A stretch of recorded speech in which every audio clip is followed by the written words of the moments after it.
नमस्कार दोस्तों। क्या आप जानते हैं कि हमारे देश में ऐसे भी महान पुरुष हुए हैं जिनकी वजह से आज भारतीय संस्कृति दूसरे देशों तक पहुंची है। ऐसा में से एक ऐसे महापुरुष भी हुए हैं जिन्होंने भारतीय संस्कृति को दूसरे देशों तक पहुंचाने के लिए पूरे समंदर को पी लिया था। और ऐसा कहा जाता है उनके बारे में कि विंध्याचल पर्वत उनके चरणों में झुक गया था। आइए आज जानते हैं उन महापुरुष के बारे में इस वीडियो में।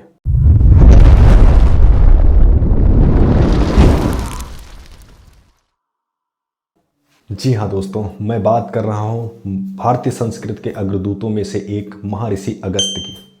दोस्तों, महर्षि अगस्त्य के जन्म को लेकर के बहुत सारे मत चलते हैं। अलग अलग किताबों में अलग अलग लोगों ने, अलग अलग शोधकर्ताओं ने, मतलब रिसर्चर्स ने अलग अलग अपने हिसाब से मत दिए हुए हैं।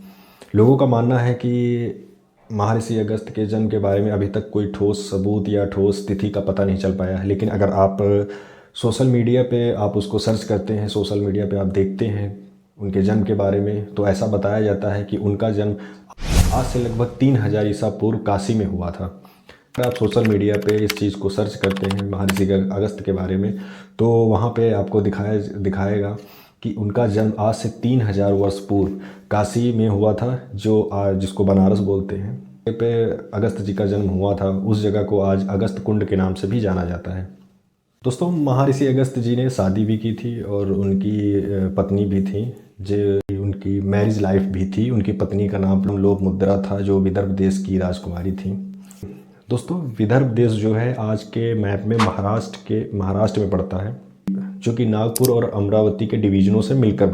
दोस्तों, महर्षि अगस्त्य जी ना शैव मत के अनुयायी भी थे, यानी कि वो शैव मत में विश्वास रखते थे।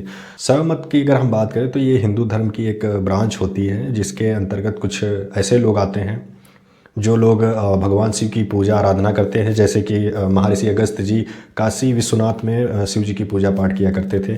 बाद में इन्होंने अपने शैव मत का प्रचार प्रसार करने के लिए, यानी कि भारतीय संस्कृति जो एक प्रकार की है, उसका प्रचार प्रसार करने के लिए विंध्याचल पर्वत के पास आ गए, यानी कि जो मध्य प्रदेश हमारा है वहाँ पर आ गए। इसके लिए इन्होंने क्या किया, वहाँ के स्थायी निवासी जो थे वहाँ के लोगों से बातचीत की और उनको अपने कौशल के बारे में, अपने धर्म के बारे में बताया और अपने धर्म का प्रचार प्रसार किया। फिर उनकी मदद से वहीं के जंगलों को काटकर, जंगल में पूरा जंगल नहीं, बस कुछ पेड़ों को काटकर उन्होंने एक आश्रम अपना वहीं पे स्थापित किया। पे ना ये अपने साथ जुड़े हुए लोगों को ट्रेनिंग दिया करते थे, मीन्स पढ़ाया करते थे। आश्रम बनाया, बच्चों को पढ़ाना, लोगों को धर्म के बारे में बताना, यही सब काम इन्होंने वहीं से मध्य प्रदेश से स्टार्ट किया।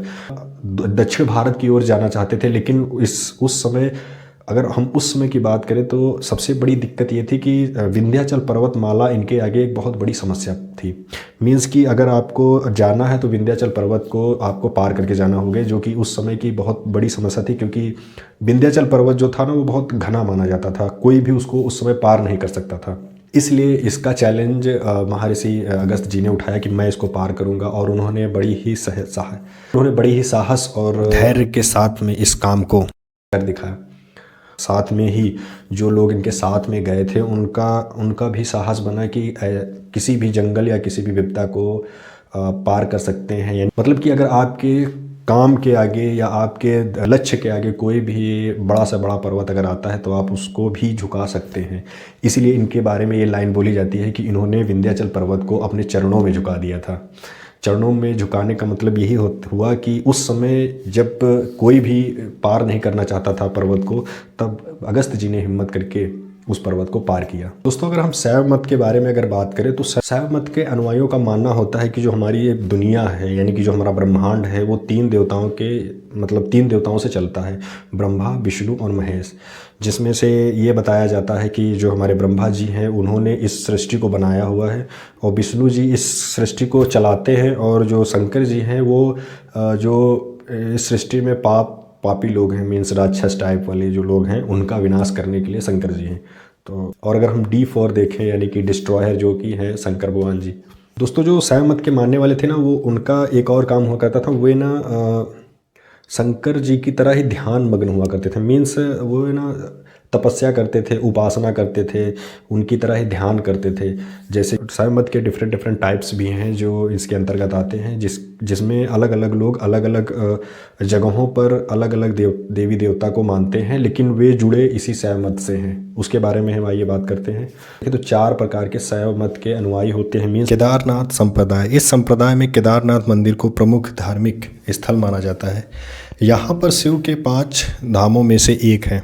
इस संप्रदाय में अष्टविनायक, अर्धनारीश्वर, विष्णु और देवी भैरवी की पूजा की जाती है।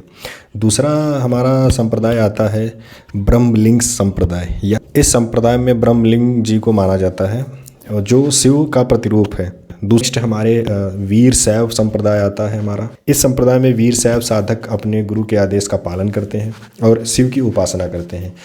और इसमें जो शैव सिद्धांत हैं उनकी बहुत महत्वपूर्ण अपनी एक विचारधारा है और तांत्रिक शास्त्रों का भी महत्व इसमें दिया गया है। तो ये कुछ प्रमुख शैव संप्रदाय हैं जो अपनी विशेषताओं और सिद्धांतों के लिए अलग अलग मतलब लोगों के द्वारा अलग अलग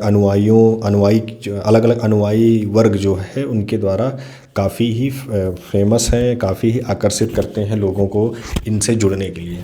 दोस्तों, भारत देश से समुद्री यात्राएं करते हुए महर्षि अगस्त्य जो हमारे थे वो दूसरे देशों द्वीपों पर भी गए। ऐसे देश जहां पर पैदल जाना मुमकिन नहीं था, जो समुद्र से दूसरी ओर थे, वहां भी वो गए।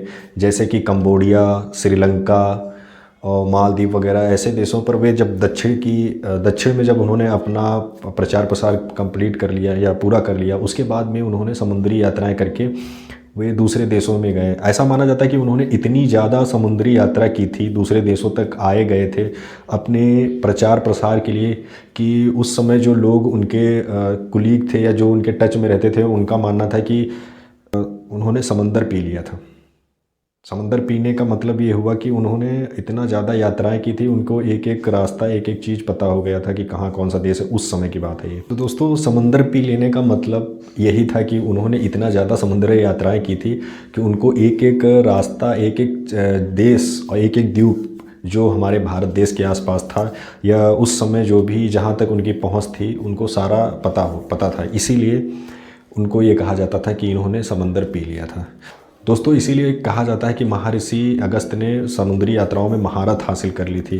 दोस्तों, कंबोडिया में एक शिलालेख है जहाँ पे उनके द्वारा किए गए कामों और उनके द्वारा जो वहाँ के राजा प्रभावित हुए उनसे, उसके बारे में वहाँ पर एक लेख लिखा हुआ है। कंबोडिया में लिखे हुए शिलालेख के अनुसार दोस्तों, ब्राह्मण अगस्त्य आर्य देश के निवासी थे। वे शैव मत के अनुयायी भी थे। उनमें अलौकिक शक्ति थी, उसी के प्रभाव से वे इस देश तक पहुँच सके। यहाँ आकर उन्होंने बुद्धेश्वर नामक शिवलिंग की पूजा अर्चना बहुत काल तक की। यहीं वे परम धाम को पधारे। दोस्तों, ऐसा भी कहा जाता है कि महर्षि अगस्त्य एक ऐसे ऋषि थे या भारत के पहले व्यक्ति थे जिन्होंने अपने देश की संस्कृति को दूसरे देशों तक पहुँचाया था। दोस्तों, हम ऐसे ही महान व्यक्तित्व वाले लोगों की और महान व्यक्तियों की वीडियोस लाते रहेंगे अपने चैनल पे। तब तक के लिए जय हिंद।